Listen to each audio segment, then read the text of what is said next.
Class 11th का first chapter हमारा आज शुरू किया जा रहा है, जिसमें कहा जा रहा है कि सजीव जगत की विविधता।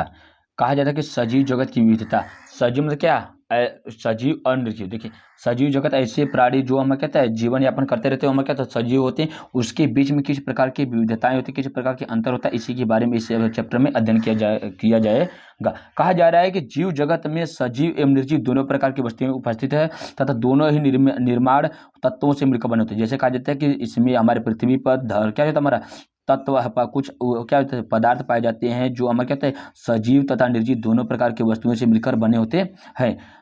अब कहा जाता है कि जो सजीव होते हैं वो क्या कहते हैं, हमारा कुछ कार्बनिक तथा कुछ अकार्बनिक के बने होते हैं। कार्बन में कहा जाता है कि 99% भाग हमारे क्या कार्बन, हाइड्रोजन, ऑक्सीजन तथा नाइट्रोजन के मिलकर बने होते हैं। कहा जाता है कि जो सजीव होते हैं उसका सब अधिकांश भाग हमारा क्या होता है कार्बनिक होता है, कुछ भाग हमारा क्या अकार्बनिक होता है, उसमें से 99% हमारा क्या होता है कार्बन, हाइड्रोजन, ऑक्सीजन तथा नाइट्रोजन के मिलकर बने होते सजीव भाग होते हैं। अब जब ठीक है, कहा जा रहा है कि सजीवों का प्रमुख लक्षण क्या होता है हमारा, उसके में उपस्थित जीवद्रव के जीवद्रव होता है। कहा जाता है कि सजीवों में क्या होता है, मुख्य रूप से हमारे जीवद्रव पाया जाता है। जीवद्रव की उपस्थिति, जीवद्रव की खोज कौन किया था, हमारा पुरकिंज ने किया है। पुरकिंज ने क्या किया था, हमारे जीवद्रव की खोज किया था। लेकिन हक्सली ने कहा था कि जीवद्रव हमारा क्या था, एक जीवों के क्या है हमारा भौतिक आधार है। क्या बोला, हमारा जीवों की भौतिक आधार कौन हमारा बोला गया है, ये हक्सली ने बोला था। अब कहा जाता है कि निर्माण जीवित कोशिकाओं में उपापचय के फलस्वरूप, कहा जाता है कि उपापचय के फलस्वरूप कार्बनिक एवं अकार्बनिक पदार्थों के विशेष अनुपात को मिलाकर करते हैं। जैसे कहा जाता है कि जो जीवद्रव होता है इसका निर्माण किस प्रकार से करते हैं, जीवित कोशिकाओं में उपापचय के फलस्वरूप कार्बनिक तथा अकार्बनिक पदार्थों के विशेष अनुपात से मिलकर हमारा क्या होता है जीवद्रव बना होता है। अब देखिए क्या होता है कि जीवद्रव में सभी जैविक क्रियाएं होती है। जैविक क्रियाएं क्या होता है, जो हमारा क्या होता है ऐसी क्रियाएं जो कहता है हमारा अपघटित हो सकती है या जिसको हम नष्ट कर सकते हैं, हमारा क्या होता है जैविक क्रियाएं होती है। जिसको हम नष्ट नहीं कर सकते, हमारा क्या कर सकते हैं, वो अजैविक क्रियाएं होती है। अब कहा जाता है कि हक्सले के अनुसार जीवन का भौतिक आधार किसको का माना गया, हमारा जीवद्रव को माना गया है। अब कहा जाता है कि सजीव जगत किस प्रकार से है, उसमें क्या होता है मुख्य रूप से सबसे पहला घटना क्या होता है, उसमें जीवन होता है। सजीवों में क्या होता है, हमारा जीवन होता है। कहा जाता है कि वह शब्द जीवन वह शब्द है जो सजीवों को निर्जीव से पृथक करता है। जैसे कुछ वैज्ञानिकों का मानना था कि जीवन हमारा क्या था, जीवन वह शब्द कहा जाता है या जीव उसे कहा जाता है कि जो सजीव क्या निर्जीवों से में क्या कहता है अलग करता है, वो हमारा क्या कहलाता है जीवन होता है। अब कहा जाए कि दूसरा हमारा क्या निर्जीव क्या वे वस्तुएं जो वृद्धि, विकास, प्रतिक्रिया तथा जीवन के दूसरे लक्ष्य प्रदर्शित करते हैं, ये हमारे क्या कहलाते हैं सजीव। मतलब क्या वृद्धि, विकास, प्रतिक्रिया तथा जीवन के दूसरे लक्षण प्रदर्शित करते हैं, वो हमारे क्या सभी के सभी क्या कहलाते हैं, हमारे निर्जीव कहलाते हैं। अब देखिए सजीवों के लक्षण किस प्रकार से हो सकते हैं। सबसे पहला कार्य हमारा क्या वो वृद्धि करना। कहा जाता है कि जीवों के भार, आकार एवं संख्या में बढ़ोतरी को वृद्धि कहा जाता है। जैसे कहते हैं भार के आधार पर आकार एवं संख्या में जिस प्रकार से बढ़ोतरी होती है, हमारा क्या कहलाता है वो वृद्धि कहलाता है, जीवों में होती है। अब कहा जाता है कि क्या जाता है हमारे कि बहुकोश की जो हमारे क्या जीव क्या होते हैं, एक कोश की होती है और बहुकोश की होती है। कहा जाता है कि बहुकोश की जीव कोशिका विभाजन द्वारा वृद्धि करते हैं। जैसे क्या कहते हैं जो हमारे कहते हैं बहुकोशिकीय जीव होते हैं वो कोशिका के विभाजन के द्वारा क्या कहते हैं वृद्धि करते रहते हैं। पादपों में वृद्धि जीवन प्रयत्न होती है। कहा जाता है कि जो जीव होते हैं उसकी क्या जाता है जो मनुष्य होते हैं या जीव जंतु होते हैं उसमें वृद्धि क्या होता है हमारा कुछ क्रम तक होती है और बाद में क्या तो रुक जाती है। लेकिन क्या कहते हैं कि पादपों में जो जीव हमारा जो वृद्धि होती है क्या होती है हमारा जीवन पर्यंत होती रहती है। जंतुओं में एक निश्चित आयु तक ही होती है। कहा जाता है कि जो जंतुओं में जो वृद्धि होती है क्या एक निश्चित आयु तक होती है, लेकिन पादपों में हमारा क्या वृद्धि होती है क्या जीवन परिवर्तन होती रहती है। एक कोश की जीवों में भी वृद्धि एक कोशिका विभाजन के द्वारा होती है। कहा जाता है कि एक कोश के जीवों में हमारा क्या था कोशिका के विभाजन के द्वारा ये हमारा क्या होती है ये घटनाएं घटित होती है।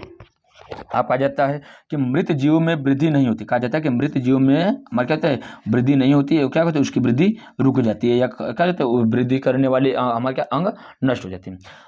निर्जीवों के भार में भी वृद्धि होती है। ये वृद्धि वृद्धि कहा जाता है कि सजीव और निर्जीव दोनों में वृद्धि होती है, लेकिन जो निर्जीव में वृद्धि होती है उसके भार में होती है वो हमारे कहते हैं उसमें जो वृद्धि होती है वो बाह्य रूप से होती है, आंतरिक रूप से नहीं होती है। ठीक है।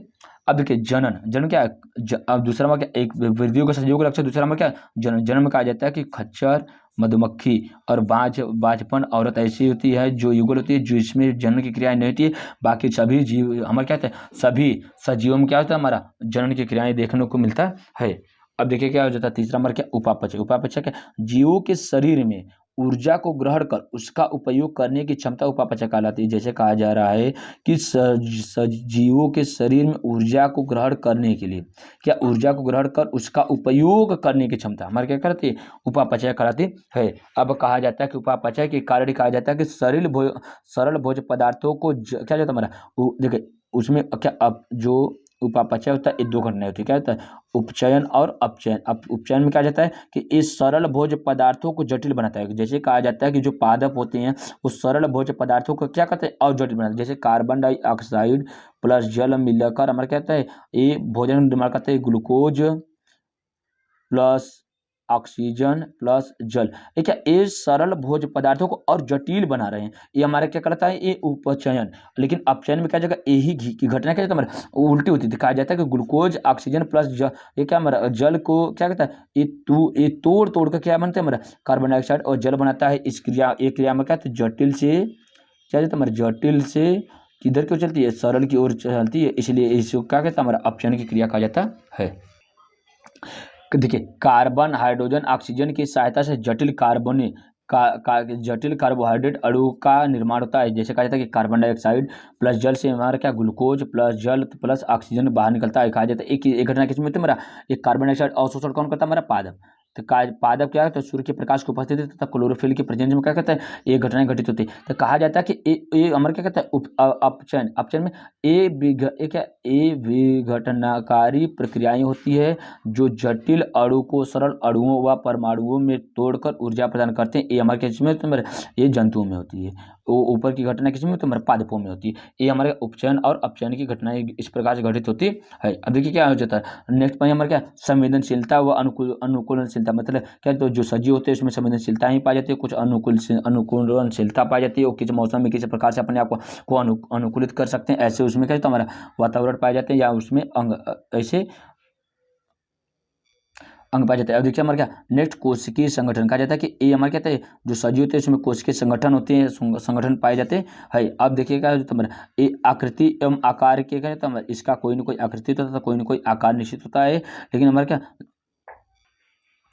जैविक क्रिया, इसमें क्या है हमारा, हमेशा जैविक क्रियाएं होती रहती है। जैसे क्या होता है हमारा, पोषण की क्रियाएं होती है, पोषण के आधार पर स्वपोषी परपोषी कहा जाता है। मतलब क्या, सजीवों में क्या हमारा क्या होता है, जैविक प्रक्रियाएं होती है, पोषण, श्वसन, उत्सर्जन, गमन इत्यादि घटनाएं घटित होती रहती है किसमें, सजीवों में। इस प्रकार से हम क्या, सजीव के विभिन्न प्रकार के जो लक्षण होते हैं ये सभी हम लोग क्या एक ही वीडियो में देख लिए हैं। अगर आगे ऐसे ही वीडियो देखने के लिए क्या, चैनल को लाइक और सब्सक्राइब करिए और अपने दोस्तों को शेयर करिए।